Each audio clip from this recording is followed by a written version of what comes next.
אמרתי מה הוא עשה עכשיו. מה הוא עשה? הוא עשה ככה? זה חלול. הדבר הזה חלול. רגע, מה את מחפשת? לא מבינה. מה את מחפשת? מה את רוצה בדיוק? תגידי.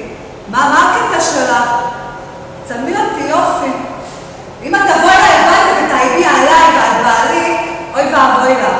תגידי, מה, את השתגעת? אנחנו גרים פה יותר מ-20 שנה. בחיים לא היה כלום מה שאת הגעת. תתביישי לך, כל הרספוסיות כאלה אני רואה.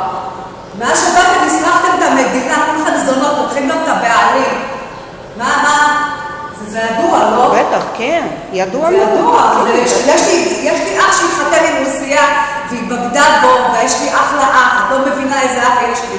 הכי טוב בעולם, בטח, הכי טוב בעולם יש לך. כמוך. אם הוא כמוך, אז אני מבינה אותה. לא כמוך זונה בדיוק. מאיפה לך הילד הזה? מאיפה את עובדת? אם הוא כמוך, אז אני מאוד מבינה אותה. מאיפה את מחזיקה את הבית?